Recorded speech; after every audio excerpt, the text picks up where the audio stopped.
Deuteronomy 21, King James Version. Criminal Law. Verse 1. If one be found slain in the land which the Lord thy God giveth thee to possess it, lying in the field, and it be not known who hath slain him. Verse 2. Then thy elders and thy judges shall come forth, and they shall measure unto the cities which are round about him that is slain. Verse 3.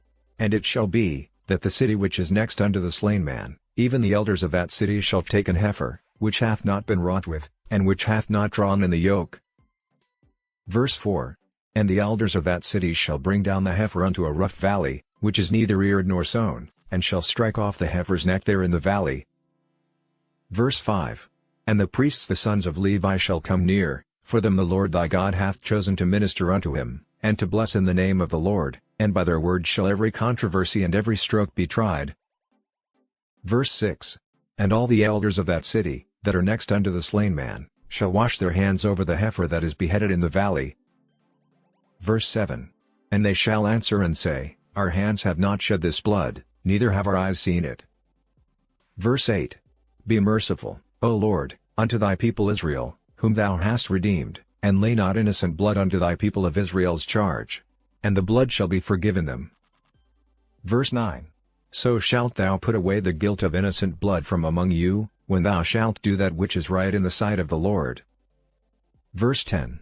When thou goest forth to war against thine enemies, and the Lord thy God hath delivered them into thine hands, and thou hast taken them captive. Verse 11. And seest among the captives a beautiful woman, and hast a desire unto her, that thou wouldest have her to thy wife? Verse 12.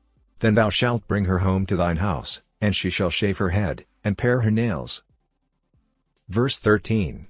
And she shall put the raiment of her captivity from off her, and shall remain in thine house, and bewail her father and her mother a full month, and after that thou shalt go in unto her, and be her husband, and she shall be thy wife.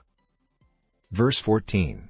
And it shall be, if thou have no delight in her, then thou shalt let her go whither she will, but thou shalt not sell her at all for money, thou shalt not make merchandise of her, because thou hast humbled her.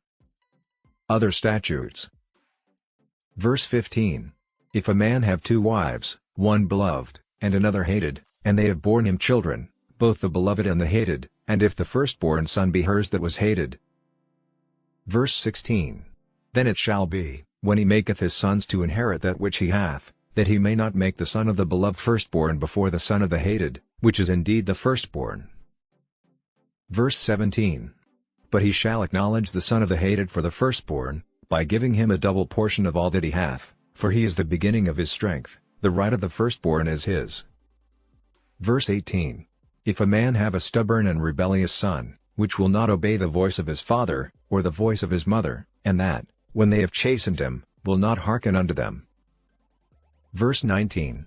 Then shall his father and his mother lay hold on him, and bring him out unto the elders of his city, and unto the gate of his place.